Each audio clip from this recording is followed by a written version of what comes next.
गोविंद शयनी गोविंद त्यामनी बैसलासी ऊर्ध्वपुंड्र भाळ कंठी शोभे माळ कापिजे कळे काळ तया भेनी गोविंदासनी गोविंद शयनी गोविंद त्यामनी बैसलासी तुका म्हणे शंख चक्राचे शृंगार तुका म्हणे शंख चक्राचे शृंगार नामामृत सार मुखा माझी गोविंदासनी गोविंद शनी गोविंद त्यामनी बैसलासी विठ्ठल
रंजव चित्तासी आपुलिया योऽन्त प्रविश्य मम वाच विमां प्रस्तुतां संजीवयत्यखिल शक्तिधर स्वधाम अन्यांश्च हस्तचरण श्रवणत्वगादीन् प्राणान् भगवते पुरुषाय तुभ्यं महायोगपीठे तटे भीमरथ्यां वरं पुण्डरीकाय दातुं मुनीन्द्रे समागत तिष्ठन्तमानन्दकन्दं परब्रह्मलिङ्गं भजे पाण्डुरङ्गं कलावज्ञजीवोधरार्थावतारं कलाङ्काङ्कतेजोधिकामोदिवक्रं खलानीशवादापनोदारदक्षं समाधिस्थमूर्तिं भजे ज्ञानदेवं नमो सद्गुरु तुकया ज्ञानदीपा नमो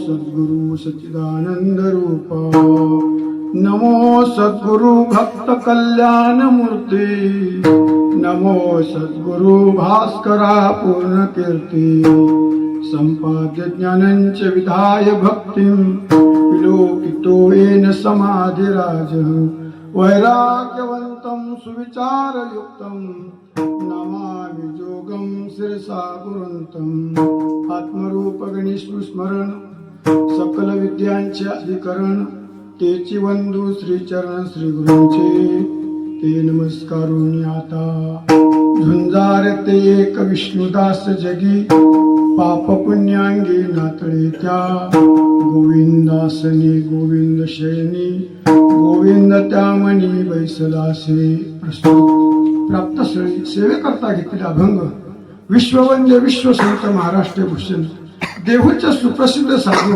श्रीमंत श्री जगद्गुरु तुकोबार यांचा 4 चरणाचा संतपर प्रकरणातील अभंग आहे.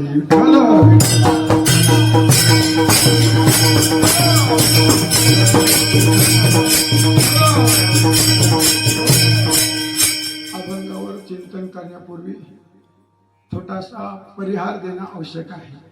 आजची जी ही आपली सेवा आहे ही प्रासंगिक म्हणा नैमित्तिक म्हणा सहज आपल्या या परळीनाथच्या दर्शनाकरता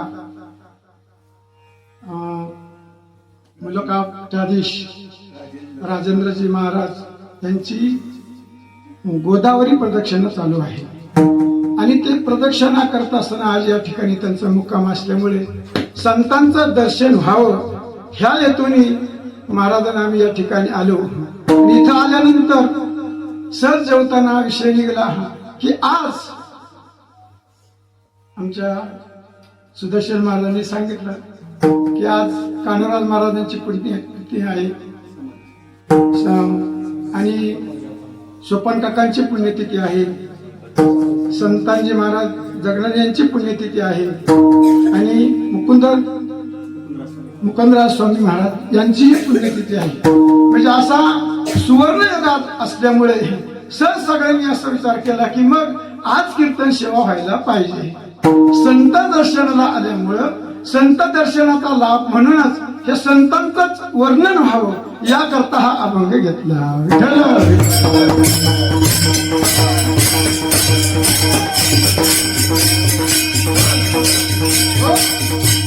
या अभंगाद्वारे जगद्गुरु तुकोबा संतांची आंतरबाह्य लक्षणं सांगतात. कुणी म्हणेल का सांगतात? संत लक्षणात सांगण्याची गरज तुकोबांना का वाटली? त्याचं महत्वाचं कारण असं आहे की मानव जीवनाची खरी सफलता ती कशामध्ये आहे? भगवत प्राप्तीमध्ये. तुका म्हणे जन्मा आल्याचे सार्थक विठ्ठलाची एक देखलिया. भगवत प्राप्तीमध्ये भगवंताच्या प्राप्तीमुळे जीवनाची सफलता असते आणि ही भगवत प्राप्ती इतर साधनाने होते, परंतु अधिक जलद गतीने संतांच्या माध्यमातून होते आणि अशा संतांच्या माध्यमातून भगवंताची प्राप्ती होत असल्यामुळे मग लोक संत या नावाखाली कोणाच्याही मागे लागतील आणि त्यांच्यामुळे जर भगवत प्राप्ती झाली नाही तर खऱ्या संतांना बाद येईल. म्हणून संतांची लक्षणं सांगण्याची गरज भासली.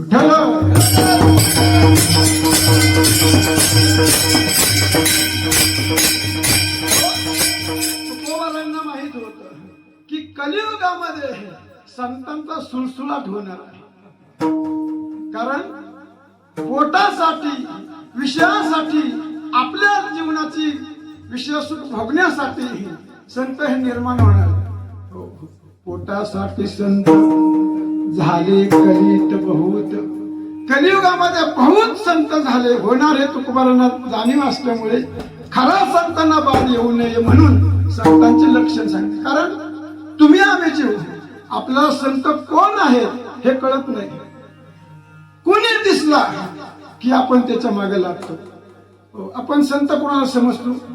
एखादा भागवी आज बघितला आपण भगवीदारी भरपूर होते पण सगळ्यात भगवीदारी संतच असतात असं मात्र नाही.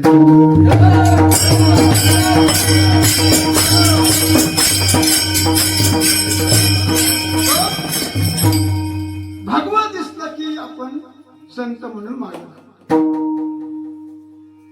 एखाद्याने राग भासले अंगाला की त्याला संत समजतो. एखाद्याने दाढी जटा वाढवली की आपण त्याला संत समजतो.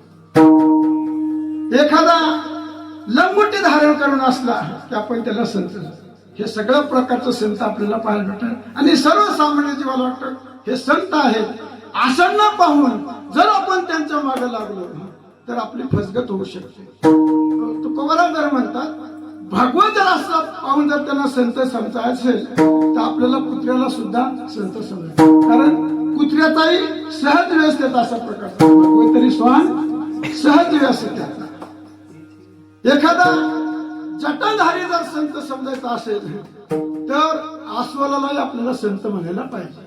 कारण अस्वला सारखा केसाळ प्राणी दुसरा कुठलाच नाही. एखादा लंगोटी लावणारा जर संत समजायचा असेल तर पारध्याला सुद्धा आपल्याला संत समजावं लागेल. एखादा भस्म लावून जर संत समजायचा असेल तर आपल्याला गाढवाला सुद्धा संत समजायला पाहिजे. कारण संत हे जर बाह्य जर संत समजले तर आपली फसगत होऊ शकते. यांना संत समजावं लागेल.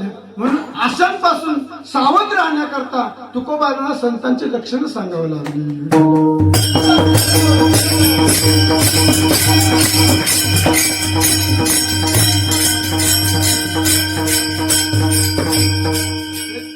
सुभाषित आहे का रचले काही माहित नाही पण म्हणतात पुढेपासून अस्वलाच्या अंगावर लांब लांब जटा नाही, कुत्र्याच्या अंगावर भगवी जशी छटा, लंगोटणी पारदे वैराग्यवान मोठा आणि गाढवाचा अंग काय भस्माचा तोटा. मग यांना आपल्याला संत समजावा लागेल. ठरलं.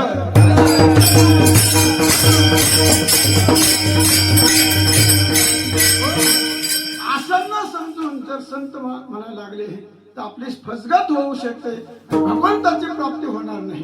कारण लोक जे अशा प्रकारचे नक्कल करतात ती कोणाचे करतात, जे चालू नाणं आहे त्याचे. बाजारात जे नाणे चालू आहे त्याची नक्कल करतात. असे नकली संत कलियुगात मध्ये होत असल्यामुळे होणार असल्यामुळे तुकारामांना माहित होतं, म्हणून त्यांनी खऱ्याला संतांची लक्षणं सांगितली.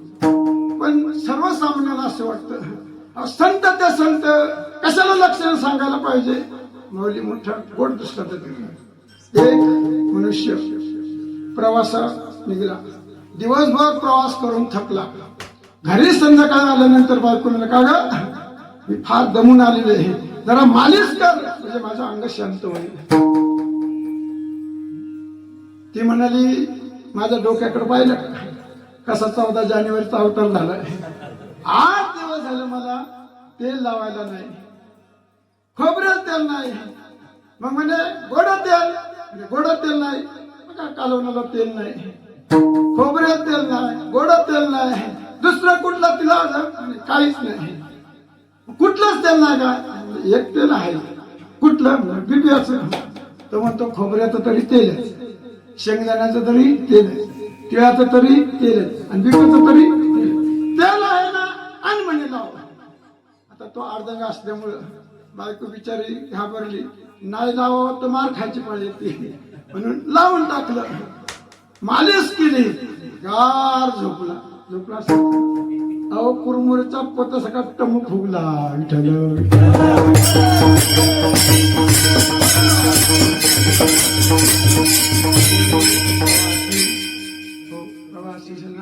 स्नेहा देखिला विवाजनी त्याने लावित अंगी सुजला सर्वांगी तसे झाले संत ते कवन संत ते कवन.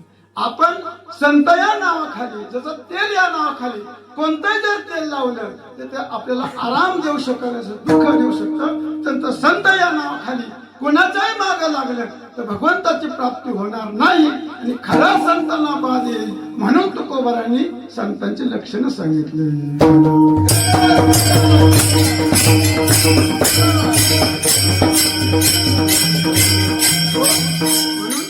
संत आपल्या जीवनामध्ये आले पाहिजे आणि संतां विना भगवंताची प्राप्ती नाही. हे सर्व संत सांगतात, सगळे शास्त्र सांगते संता विन प्राप्ती नाही, ऐशे वेद देती ग्वाही.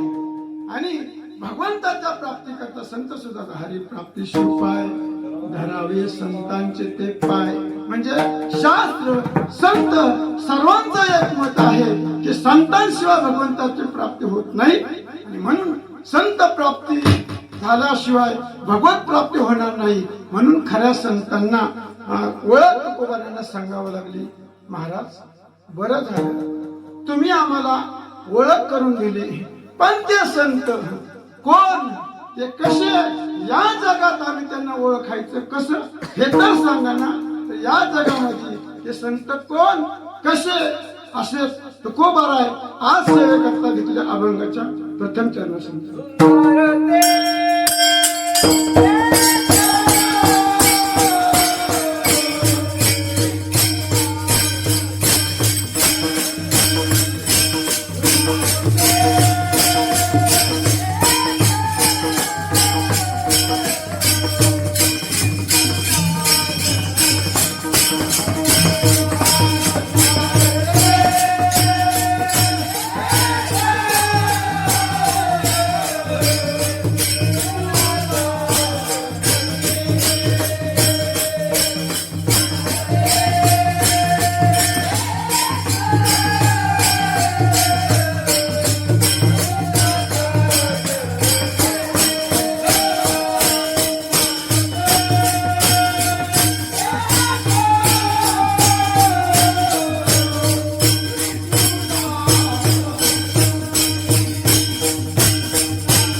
जगतामध्ये तेच विष्णुदास एक झुंजार आहे. झुंजार ते एक विष्णुदास जगी.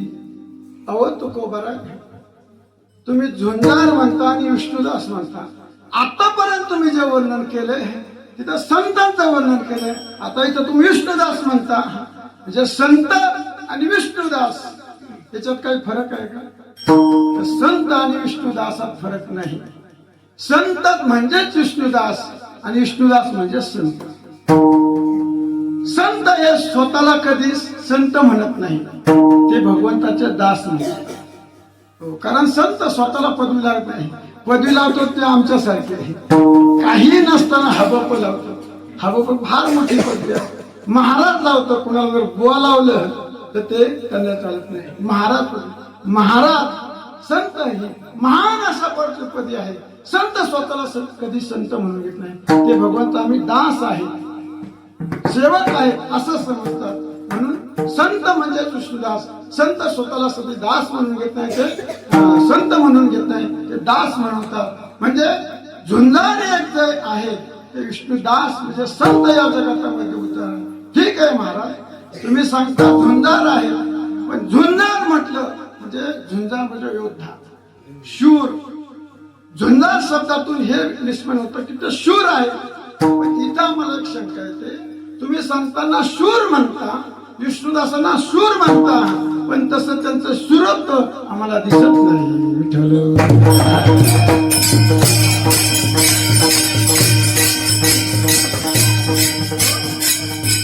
शूर जो आहे, वीर जो आहे, शक्तिमान जो आहे, तो प्रतिकार केल्याशिवाय राहत नाही. आणि तुम्ही इथं शूर म्हणता, पण त्यांनी कोणाला प्रतिकार केला असं दिसत नाही. झुंजार याचा अर्थ शूर आहेत, वीर आहेत. ज्याच्यात काही ताकद नसते तो म्हणतो सोड रे मला, सोड रे मला. तो सोडत नाही म्हणून बरं आहे, समोरचा त्याचा थालपीट केल्याशिवाय राहणार नाही. शक्ती नसताना सोड रे मला म्हणतो. म्हणजे अंगात शक्ती नसली तरी शक्ती दाखवतो. आणि तुम्ही संतांना शूर म्हणता, तर मग त्या संतांना लोकांनी इतका त्रास दिला, त्यांना प्रतिकार का केला नाही?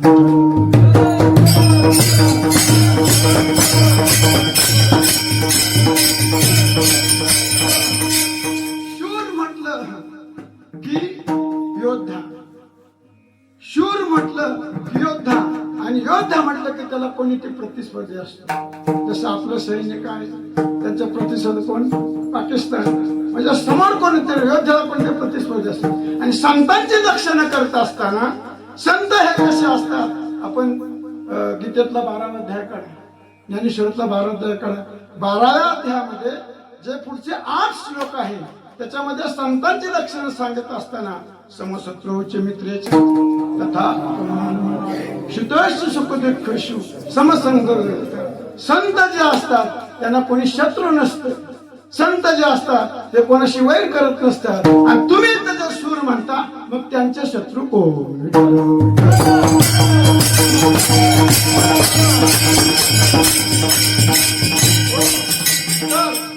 संत जे शूर आहेत, संत जे वीर आहेत, त्यांचे शत्रू नव्याने आम्हा सर्वांचे शत्रू. संतांचंच काय, बाह्य दृष्टीने ते तुम्हाला दुर्बल दिसत असते, त्यांचा कोणी शत्रू नाही असू द्या. आणि त्यांना संतांना शत्रू नसतो. संतांना जगाचा बाह्य शत्रू नसतो, पण अंतर जे शत्रू आहेत ते सर्वांना अशा प्रकारचे आहेत. तुम्हाला, आम्हाला, सर्वांना.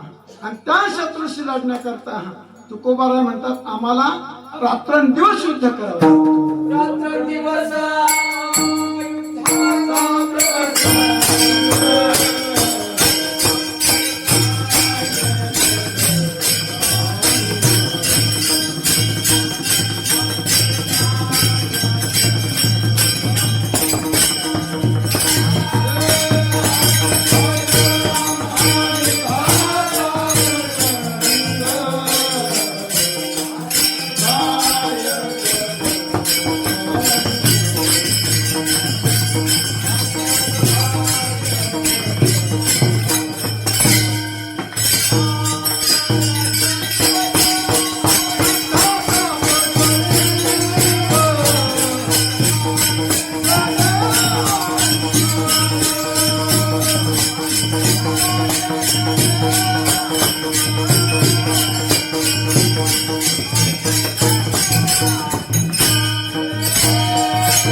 आमचे जे शत्रू आहेत, पण शत्रू आधी कोणाला म्हणतो हे समजून घ्या. शत्रू कोण? आपल्या हिताच्या आड जे येतात, आपल्याला दुःख जे येतात, आपल्याचा प्रतिस्पर्धी जे असतात, म्हणजे आपलं जे वाईट चिंतितात त्याला आपण शत्रू समजतो. जसं आपलं भारताबरोबर पाकिस्तान नेहमीच वाईट चिंतत, यांना कसं खच्चीकरण करता येईल, पण त्यांना काय करता येत नाही. कारण आपलं सैन्य कसं आहे, बलवान आहे. आपल्याकडे काय सगळं शस्त्र अस्त्र सगळं सज्ज आहे. किती प्रयत्न केला तरी ते आपल्याला हरवू शकत नाही. म्हणजे आपलं हानिकारक हित अनहित करणारे जे आहेत त्यांना आपण शत्रू समजतो. तसं आपल्या ठिकाणी हे बाह्य शत्रू कोणाला असतील नसतील, पण सगळ्यांना जे शत्रू आहेत ते म्हणजे काम, क्रोध आणि लोभ, हे 3 शत्रू सगळ्यांच्या अंतःकरणामध्ये आले आहेत.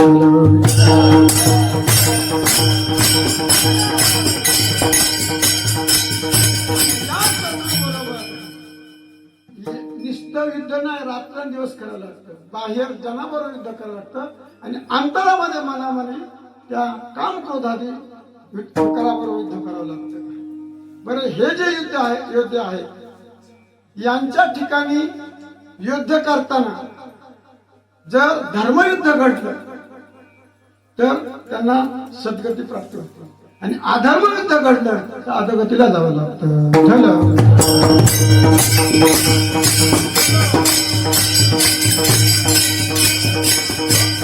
आपल्याला माहित आहे, महाभारतामध्ये युद्ध ठरलं. भगवंतानी अनेक प्रयत्न केले, पण मध्यस्थी करून काही उपयोग झाला नाही.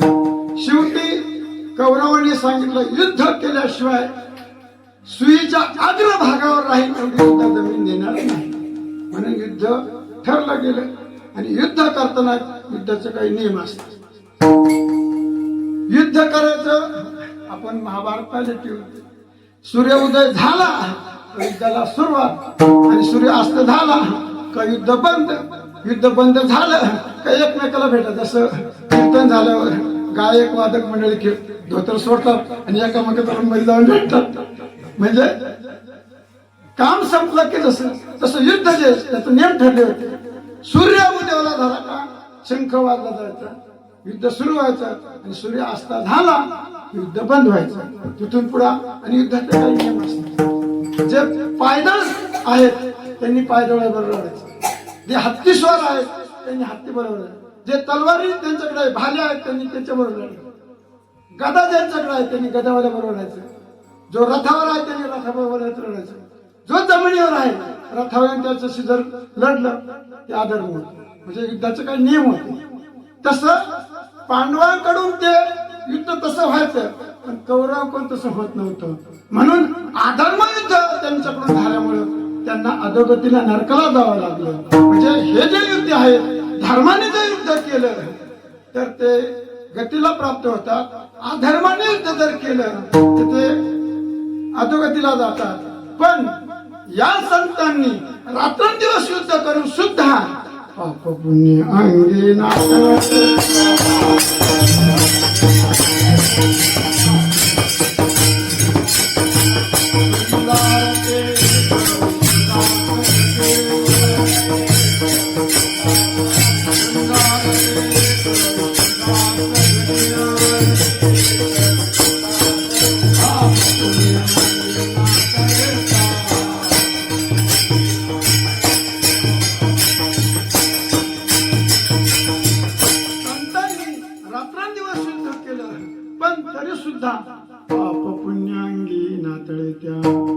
संतांनी कसं युद्ध केलं, रात्र केलं, दिवस केलं तरी त्यांच्या ठिकाणी पाप पुण्य लागत नाही. म्हणजे संत हे योद्धे आहेत. मगाशी सांगितलं ते कोणाबरोबर लढतात, ते काम क्रोधाने. म्हणून अर्जुनाने भगवंताला प्रश्न विचारला की हे शत्रू जे आहेत हे पैज घेतात आणि कोणाबरोबर लढतात, ज्ञानाची पैज घेतात. हो, हे कोण शत्रू आहे, कसे आहेत? भगवंताने तुला कामयश, क्रोधयश, रजोगुण, समत्व, काम, क्रोध, लोभ हे खरं शत्रू आहे. आणि या कामक्रोधाबरोबर संत रात्रंदिवस लढले.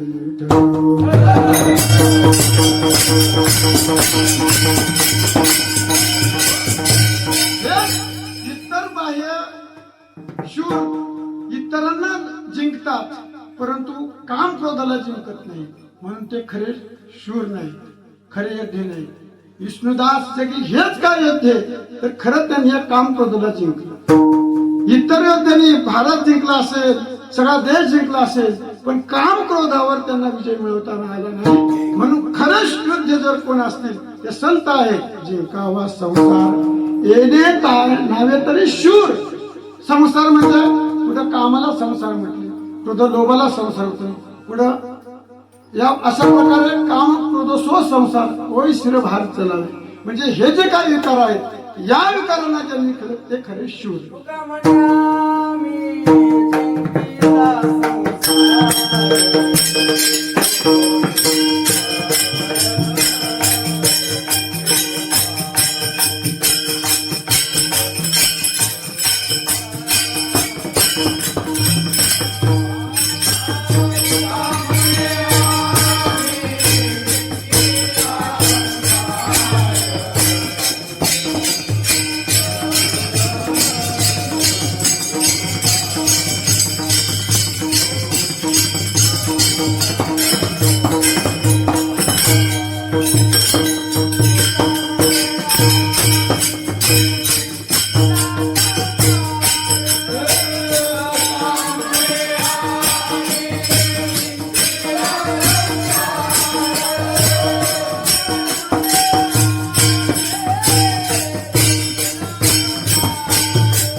आम्ही खरा संसार जिंकला. तुका म्हणे आम्ही जिंकला संसार.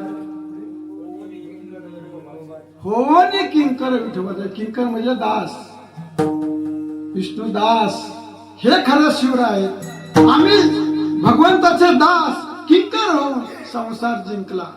म्हणून इतर योद्धे आहेत, त्यांनी जग जिंकलं असेल, इतर राष्ट्राला जिंकलं असेल, इतर राज्याला जिंकलं असेल, पण काम क्रोधाला जिंकलं नाही, लोभाला जिंकलं नाही.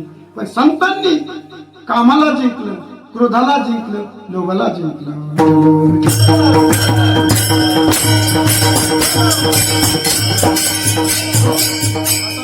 कामाला कधी जिंकलं, लोभाला कधी जिंकलं, क्रोधाला कधी जिंकलं, हे अनेक तुकोबारांच्या आपल्याला चरित्रामध्ये उदाहरण. एकांतामध्ये एक स्त्री गेली आणि तुकोबारांकडे इच्छा निर्माण केली, महाराज माझी इच्छा पूर्ण करा. महाराज म्हणाले हे आमच्याकडून होणार नाही. एकांतात गेल्यानंतर एखादी तरुण स्त्री आपल्याला स्वतःहून अशा प्रकारचे काम इच्छा पूर्ण करते. महाराजांचे काय उद्गार आहे? दैव तू माये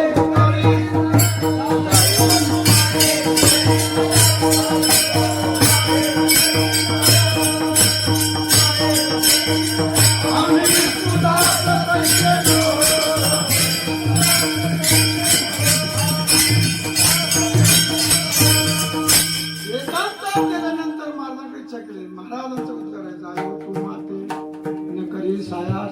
आम्ही विष्णुदास पैसे, आम्ही विष्णुदास आहेत, आमच्या पुढे हे घडणार नाही. कामाला जिंकलं.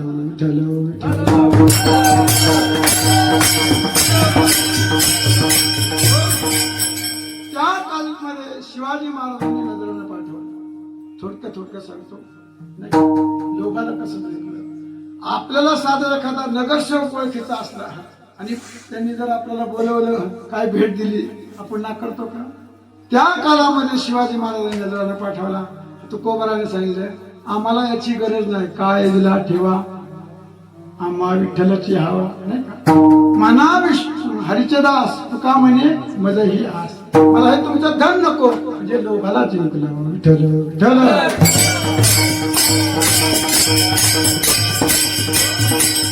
लोभाला जिंकलं.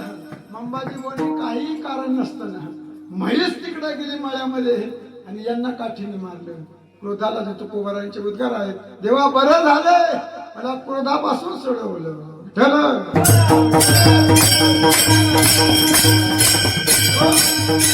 म्हणजे तुकोबारांचं हे उदाहरण आहे. त्यांच्या चरित्र आपण म्हणतो काम जिंकला, क्रोध जिंकला, लोभ जिंकला.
वर्तताची जगी जगरूप झुंजार ते जगी ढल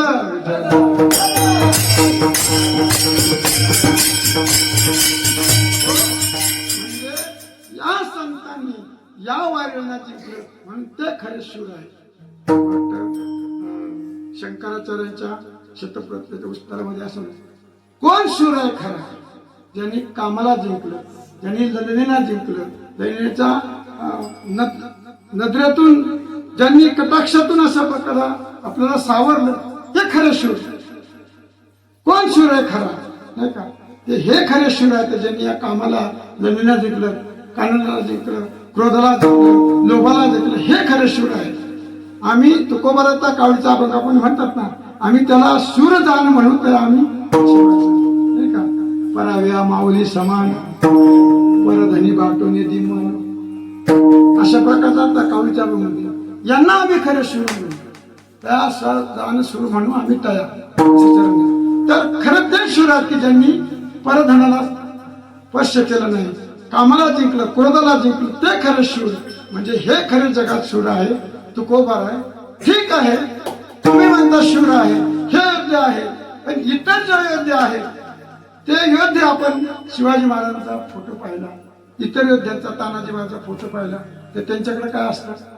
तलवार, ढाल, भाला, खंजीर असं असतात. म्हणजे युद्ध करायचं म्हटलं की त्यांच्याकडे काय असतं? शस्त्र असतं.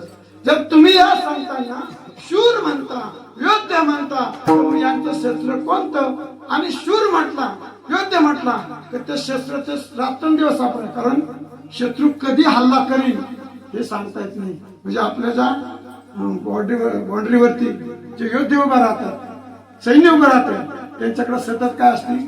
AK-40 काय ते नाही का, AK-40 काय असते? बंदूक असते.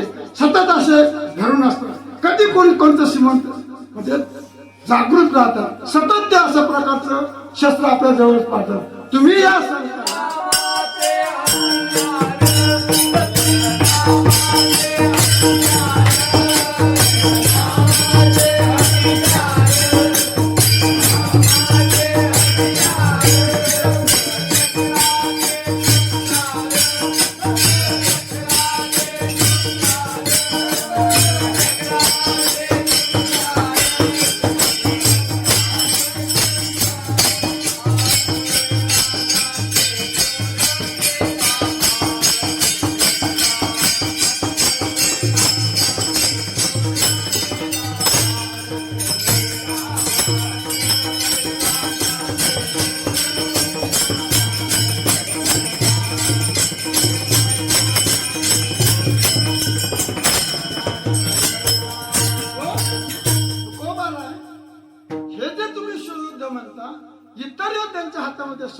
शस्त्र असतं, पण यांचं शस्त्र कोणतं? तर यांच्याकडे शस्त्र असतं. जसे आपले होते सतत हातामध्ये शस्त्र धरतात, तसे हे संत सुद्धा रात्रंदिवस आपल्या जवळ शस्त्र ठेवतात. ते म्हणजे हरिनामाचे. त्याचा उल्लेख तुकोबारा अभंगाचा दुसऱ्या चरणात करतात. गोविंद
ते तर तुम्ही भजन करताना सांगतात गोविंदासनी गोविंद शयनी, पण गोविंद गोविंद म्हणतात असं म्हणता, मग ते शस्त्र कसं होईल?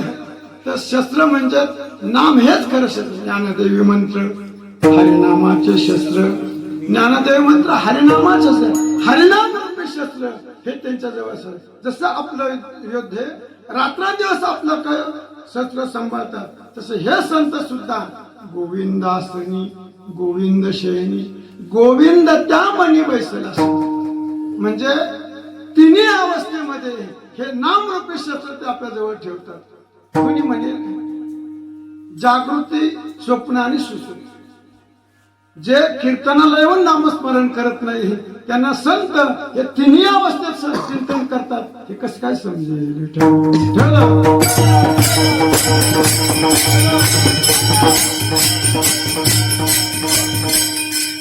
काहींचं कीर्तनाला एवढं पुण्य एवढं पुण्य नसतं, पण कीर्तनामध्ये विठ्ठल विठ्ठल म्हणायला सांगितलं तर विठ्ठल विठ्ठल म्हणत नाही, तेवढं पुण्य नसतं. दुसऱ्यांनी जरी तेव्हा आठवण घ्या, अरे ते व कधी पण म्हणता विठ्ठल, ते म्हणतं गप्पा तुला म्हणायचं तर म्हण. म्हणजे आठवण करून दिवसाला ते चिंतन करत नाही. असंना संत हे तिन्ही अवस्थेत चिंतन करतात हे कसं कळेल विठ्ठल?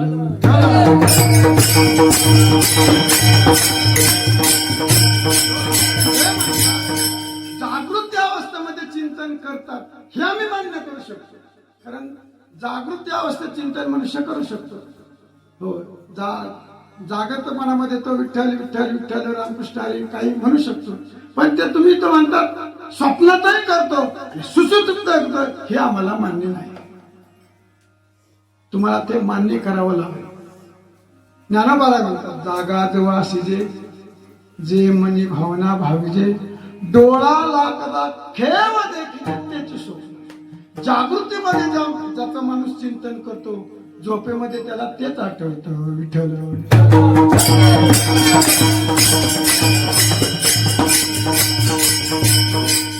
आपले विद्यार्थी रूम मध्ये झोपतात. एक विद्यार्थी असाच रानामध्ये फिरायला गेला आणि त्याला भला मोठा 10चा आकडा असला नाग दिसला. कधी दिसला तो? फिरताना गेला आणि त्याला भीती वाटली एकदम. बापरे, हा जर आम्हाला चावला असता तर आपलं काय खरं होतं. पाहिला त्याने, पण त्याच्या मनामध्ये तेच राहिलं. दिवसभर जे पाहिलं ते मनामध्ये राहिले आणि रात्री झोपला आणि मोठ्याला साप साप. इथे नाही, तुम्ही घाबरू नका. तो झोपेत ओरडला. बाजूचे विद्यार्थी जागे झाले. कोणी बॅटरी घेतली, कोणी लाईट लावतं, कोणी काठी घेतला. कुठे रे साप, कुठे साप. हे सगळे जागे झाले. तो जो बोलला होता तो कार झोपला होता. एखाद्याला कुठे साप. मी म्हटलं हो, आता तू ओरडला साप साप साप. मग त्याला आठवलं मी दुपारी फिरायला गेलो आणि मला नाग दिसला आणि तो स्वप्नात आला आणि म्हणून मी साप साप ओरडलो. म्हणजे जागृती अवस्थेमध्ये ज्याचं चिंतन घडतं त्याचं स्वप्न हे पडतं. म्हणजे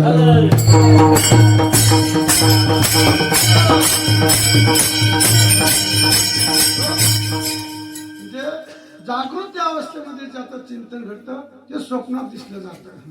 तसं संत हे रात्रंदिवस जर चिंतन करत असते स्वप्नात काय त्याचा पुराचा वरच भर का ते स्वप्नात.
आमच्या टाळकरी मंडळी प्रमाण देऊन टाकलं. पांडुरंग ध्यानी पांडुरंग म्हणी जागृती स्वप्नी पांडुरंग. जागृतीमध्ये पांडुरंग स्वप्नात आहे, तो स्वप्नामध्ये स्वप्नात आला. आणि पुढे त्यांनी मणी म्हटलेले आहे. मणी गोविंद त्या मणी बसलेला असेल. म्हणजे ज्यांच्या मनातच गोविंद बसलेला आहे ते तिन्ही अवस्थेमध्ये का चिंतन करणार. संतांनी किती चिंतन केलेलं आहे. अहो, आपण कीर्तनात विठ्ठल विठ्ठल म्हणत नाही, त्यांचं मेल्यानंतर हाड विठ्ठल विठ्ठल म्हणतात. आपल्याला सगळ्यांचं उदाहरण सांगायला वेळ नाही. ज्यांचा आपण अभंग घेतलेला आहे त्यांचंच एक उदाहरण सांगून पुढे घेऊ. तुकोबारा नेहमी आपल्या विना घेतला की निघायचे. कधी भंडाऱ्यावर जा, कधी भामचंद्रावर जा, कधी घोऱ्यावर जा. आई साहेबांचा जिजाई साहेबांचा एक नेम होता. ते त्यांना रागवत होत्या, कर्कश स्वभाव त्यांचा होता. कारण का म्हणला होता, आधीचा ऐश्वर भोगलेलं होतं, समाधान होतं, चांगला प्रपंच चालला होता. परंतु भगवंताच्या भक्तीला लागल्यापासून त्यांनी सगळं सोडून दिलं. संसाराचं दिवाळा निघालं आणि म्हणून त्या चिडचिड करत होत्या. पण त्यांचा एक नियम होता, रागव तरी होता पण तुकोबाराज जेवल्याशिवाय ते जेवत नव्हते. म्हणून तुकोबारांना एकदा त्यांनी विनंती केली, महाराज तुम्ही जाता भजनाला जा, माझी काही मनाई नाही, पण सांगून जाता की आज मी भंडाऱ्यावर चाललोय, भामचंद्रावर चाललोय, घोरड्यावर चाललोय. महाराज म्हणतात मी काय कीर्तन तारखी घेतली का, आज मी पडलेला चाललोय, वदेगावला चाललोय. आमचं तसं ठरलेलं नसतं, विना घेतला जिकडं पाय जाते तिकडे आम्ही जायचं. महाराज म्हणतात आणि साहेब म्हणतात मग आम्ही आयुष्यभर तिन्ही डोंगरा फिरत राहायचे का, लोकांचे नवरे काहीच चाकतात, तुम्ही एवढं तरी माझं ऐका. अशी विनंती केल्यानंतर तुकोबारांना आणि खरंय कधी कधी तिन्ही डोंगर फिरायला होते. म्हणून तुकोबारांना दया आली, सांगितलं ठीक आहे तू एवढी किरकोळ म्हणते तर तुला मी एक उपाय सांगतो. देहूच्या बाहेर पडल्यानंतर 3 रस्ते फुटतात, एक भामचंद्राकडे जातो, एक घोरड्याकडे जातो आणि एक भंडाऱ्याकडे जातो. आपल्या तिथून नाही का 3 रस्ते फुटतात.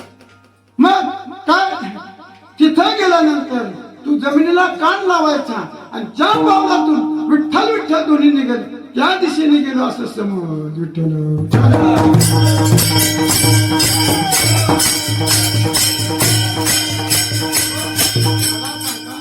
ज्यांचा चरण ज्या मातीला लागत्या त्या मातीतून जर विठ्ठल विठ्ठल दोन्ही निघत असेल मग ते तिन्ही अवसर का चिंतन करू शकत नाही. विठ्ठल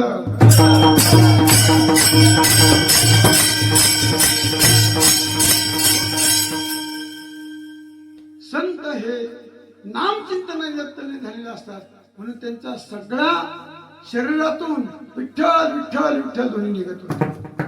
जनाबाईचे तसे उदाहरण, जनाबाईंची कीर्ती काशीला गेली आणि काशीच्या पंडितांना कळलं की पंढरपूर मध्ये कोणीतरी एक दासी जनी म्हणून आहे, ती फार भगवत भक्त आहे, भगवान तिच्या बरोबर दळू कांडू लागला असं म्हणतात. अशा संतांची आपल्याला भेट व्हायला पाहिजे, म्हणून ते काशीवरून पंढरपूरला आले. ज्याला भेटीची तळमळ लागली असते तो जागेवर बसला. कुठे आहे ती संत जनाबाई, कुठे आहे ती संत म्हणले. लोक म्हणले दुपार सकाळचं काम उरकले, आता दुपारी ते गौऱ्या वेचण्याकरता गेलेले आहे, म्हणून त्यांना राहवलं नाही. पंढरपूर सोडून गोपालपूरच्या दिशेने जिकडं गायरान होतं, जिकडं महिला शेण विकायला वेचायला जातात तिकडे गेल्या. तिकडे गेल्यानंतर लांबून त्यांनी पाहिजे की 2 महिला भांडत त्या गौऱ्या त्यांना असं वाटलं ह्या ज्या अर्थी भांडतात त्या अर्थी संत नसायला पाहिजे, कारण जी भांडत संत कुठं भांडत नसतात. पण ह्या गौऱ्या असताना दिसते आणि जनाबाई गौऱ्यावर काय विचारायला आलेली आहे यांना माहित असेल म्हणून तिथे गेले आणि सांगितलं तुम्ही थांबा. त्यांचं भांडण चाललं होतं, त्यांनी त्यांना थांबवलं. काय ती संत श्रेष्ठ जनाबाई कोणत्या रानाला गौऱ्या विचारायला गेली तेवढं मला सांगा. जनाबाई बरोबर जी बाई भांडत होती ती म्हणजे संत, तिची भांडकुळ जनी. त्या संतांनी लोक कोणला संत म्हणतील सांगतात ना, हे भांडत म्हणजे संत नसणार. काय येऊन उपयोग नाही, पश्चाताप निघले मागे. जनाबाईच्या लक्षात आले, महात्माजी काय झालं, काय सांगितलं आता काय झालं. संत समजून इथं आलं, तू अशी भांडणारी निघली. म्हणे काय नाही, ठीक आहे म्हणे ते जाऊ दे, पण आमचं जे भांडण रंगात आलं होतं ते भांडण तर मोडलं. आता परत सांगायचं आमचं भांडण तर एकदम मिटून जा, आम्हाला तर तुमचा उपयोग होऊ द्या. कशावर म्हणाले, म्हणजे ती बाई म्हणली हिने माझ्या गौऱ्या चोरल्या. जनाबाई म्हणते ना ह्या माझ्या गौऱ्या आहेत. आता सेना सारखं सगळ्यांचं कसं ओळखणार. जनाबाई सांगते मी सांगते माझी जी गौरी ती मी सांगते. काय ज्या गौरीतून विठ्ठल विठ्ठल नामाचा ध्वनी निघेल ती माझी गौरी आहे. त्या बाईने काय केलं होतं, जनाबाईच्या गौऱ्या खाली ठेवल्या आणि तिच्या गौऱ्या वरून रचल्या होत्या. ते सेनेची गौरी उचलायचे कानाला लावायची, विठ्ठल विठ्ठल उचलायचे कानाला लावायचे विठ्ठल नाही. जेव्हा जनाबाईच्या गौऱ्याला हात लागला, घेतला आणि कानाला लागला, त्या गौरीतून विठ्ठल विठ्ठल विठ्ठल ध्वनी लागला. त्यांनी त्यात पाहिलंच, त्यांना काय करू महाराजांनी त्या गौरीचं दर्शन घेतलं आणि म्हणू लागले जनी जनी सब है नाम देव की दासी, दासी ने सब संतन के काशी ठल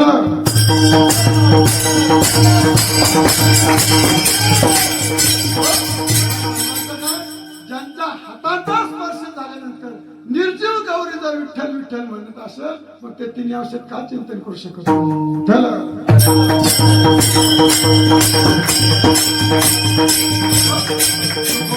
पण उदाहरण आपल्याला माहिती आहे. पण आज ज्यांची पुण्यतिथी आहे असे आमच्या पुणे जिल्ह्यातील कांडराज महाराज केंदूर आमच्यापासून जवळ आहे. माझ्या नित्यनेमध्ये त्यांचा फोटो आहे. सगळ्या साधू मंडळी पाहिल्या. ते साधू सुद्धा ग्रस्ती होते. त्यांची कीर्ती अशीच काशीला कळली. ते काशीचे पंडित विचारत आले. कांडराज महाराजांची फार म्हणजे स्थिती उच्च अशा प्रकारची. ज्ञानोबारांना ज्यावेळेस समाधी दिली त्या समाधी वेळेस त्यांचं कीर्तन झालं. एवढी त्यांची महती विठ्ठल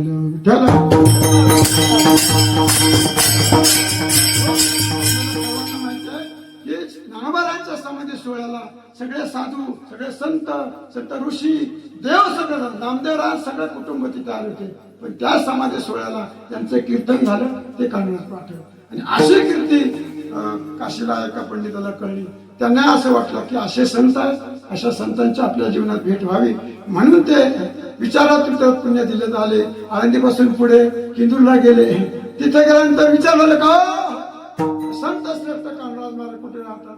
हे का त्यांचा वाड आहे म्हणजे समोर. तिथे गेले तर ते वस्त्र बसले होते. 4 मुलं होती. कोणी शेंडी ओढते, कोणी नाक ओढतंय, कोणी मागून उडी मारते. असं पाहिलं. त्यांनी पाहिल्यानंतर बोलले हे चिलीपिली सांभाळणार लोक कोणाला संत समजतील का सांग. 4 पोरं आहेत तरी ते काय करतात. माशा घोगडतात, शिंबूड करतात. कसले संत. नाराज झाले. पाठीमागे निघले. संतांना सांगायला जसं देवाला अंतरातलं कळतं तर संतांना कळतं. त्यांच्या लक्षात आलं का यांना आपल्याविषयी संतत्वाविषयी शंका निर्माण झालेली आहे. आणि त्यांनी सांगितलं महाराज या इकडे. काय तुम्ही संतपणे माझा करला ना. मुलांमुळे जर मी संत समजत नसेल हे मुलका टाक बावली, हे मुलका टाक बावली, हे मुलका टाक. 4ही मुलं बावली टाकली. म्हणजे या महाराज हातपाय धुवा, तुम्ही लांबून आले जेवण करा. म्हणे कसला संत तुम्ही. खुशाल मुलांना ते बावडी टाकलं. आता तुम्हाला सुतक पडलं मी तुमच्याकडे जेवणार नाही. कांडराज महाराज म्हणतात पोरं सांभाळत होतो संत नाही. आता बावडीत टाकले संत कसले तुम्ही. तेच प्रवीणा हरकत नाही जेव्हा त्यांना परत मी बोलवतो. सगळ्याला सगळ्यांचा हात मारून ते सगळे मुलं वर आले. म्हणजे ज्यांच्या मारण्यातही पाप नाही जीवनात असे निष्कलंक म्हणून त्यांना पाप पुण्याअंगी नाटक. विष्णुदास हे जे असतात त्यांना पापही लागत नाही आणि पुण्य लागत नाही. असे ज्यांची कीर्ती आहे असं ज्यांचं चरित्र आहे त्या संत तिन्ही अवस्थेमध्ये चिंतन का करू शकला. म्हणून गोविंद त्या म्हणी बैसला का होतो कोबरा. ठीक आहे तुम्ही त्यांची आंतरलक्षणं सांगितली. पण संतांना काही बाह्य लक्षणे ओळखण्याकरता ते संत कसे दिसतात, काय अलंकार घालतात, काय ते लिहितात याचं उत्तर तुकोबार अभंगाच्या 3ऱ्या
संतांचं बाह्य लक्षण सांगितलं. ऊर्ध्व पुंड्र भाळ कंठी शोभे माळ.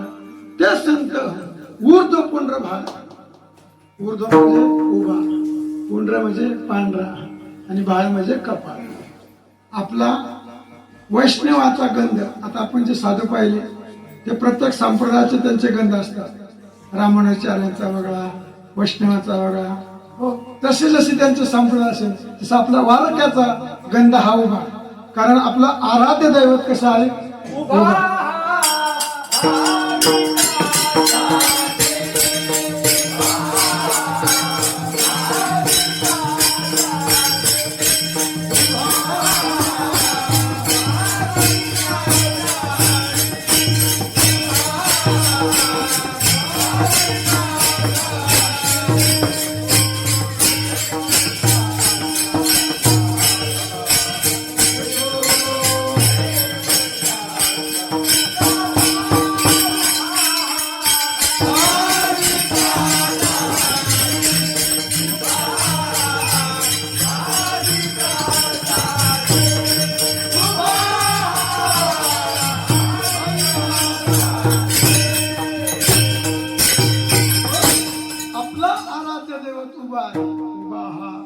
भाविकासाठी सुंदर ते ध्यान उभे विटेवरी.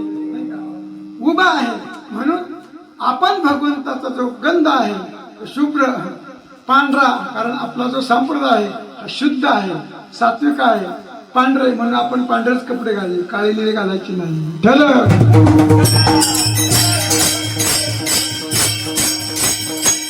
वैष्णव वैष्णव 12 ठिकाणी गंध, 12 तिलक करतात आणि उभा लावतात, पांढरा लावतात. ऊर्ध्व पुंड्र भाळ. पुंड्र म्हणजे पांढरा, भाळ म्हणजे कपाळ. गंध लावताना कपाळाचा भाग लावतात. काही माणसं नाकाच्या शेंड्यापर्यंत शिंडीपर्यंत लावतात. बरोबर बाबांनी मी सांगितलं असतात, इथून इथपर्यंत याला कपाळ असं म्हणतात. हा हे नाकाचा भाग आहे, इथून पुढे डोकं घालतं. एवढं तरी डोक्यात नाही आलं.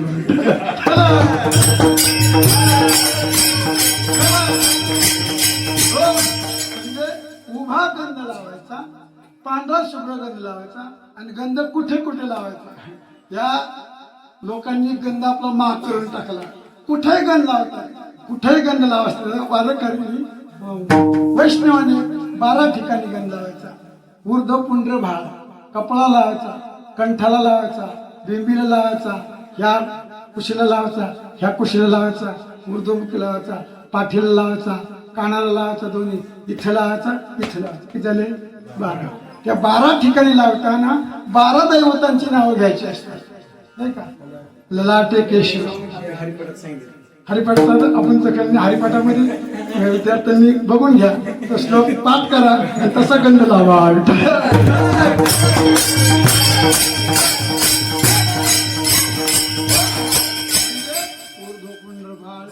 कंठी शोभे माळ. गळा पांढरा शुभ्र उभा गंध लावायचा आणि 12 ठिकाणी लावायचा. आणि गळ्यामध्ये तुळशी माळ घालायची. कारण वारकऱ्याचे लेणे हे तुळशी माळ, म्हणून तुळशी माळ घालवली कंठी, नाही का? आवडे देवाशी, कारण ते देवाला आवडतं. आणि देवाला अति प्रिय आवडे तुळशी बुक्का. तुळशी जशी देवाला आवडते तशी जो तुळशी धारण करतो तो सुद्धा देवाला फार आवडतो. म्हणून आपण वारकरी संतांनी तुळशी माळ धारण करायची. हो, ऊर्ध्व पुंड्र भाळ, कंठी शोभे माळ. त्याचा फायदा काय? कापेजा कळी काळ.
साधी समजू नका, त्याचं महत्व तुकोबरा सांगा. कापी जे कळे काळ तयाबने काळ नाही ते राणी. असंच एकदा एकाला वैष्णव आणि तिथे आले ते यमदूतांनी चाललं, विष्णुदूत आले, भला मार दिला त्यांना. हे आमचं गिरायक असताना आता ती मोठी कथा आहे, सांगायला तर अर्धा तास लागेल, आपलं फक्त 1 मिनिट बाकी आहे.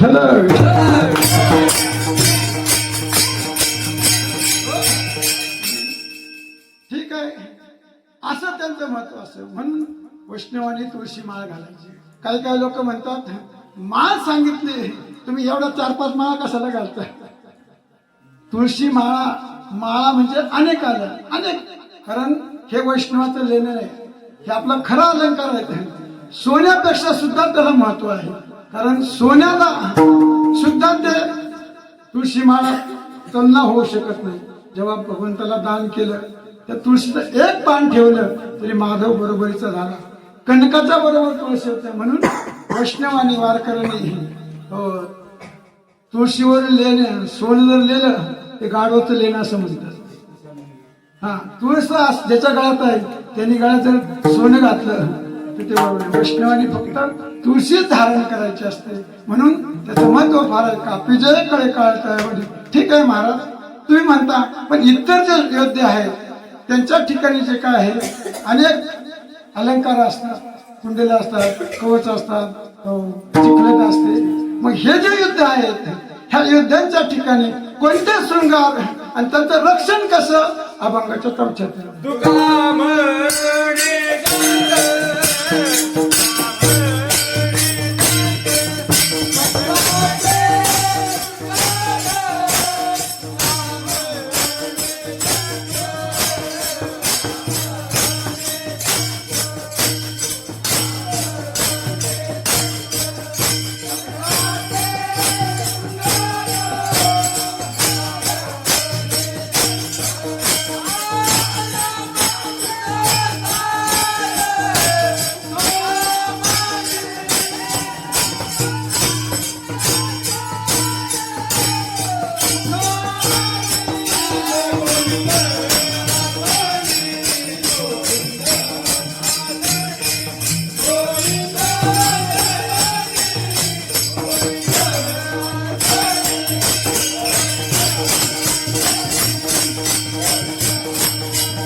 तुमच्या संतांचा शृंगार काय? तुका म्हणे शंख चक्राचे शृंगार. शंख चक्र देवाचे जे आहेत, आपण माऊली पद्मासनामध्ये बसलेले आहेत, त्यांच्या चरणावर आपण पाहिलं शंख चक्राचं मुद्रा अशा. आणि काही वारकरी शंख चक्राचा मुद्रा लावतात.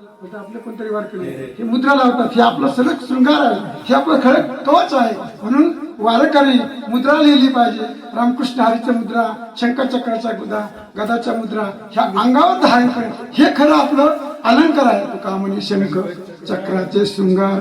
नामामृत सार मुखा माझी, गोविंदासनी गोविंद शैली, गोविंद त्या मनी बैसला शिवधोपा.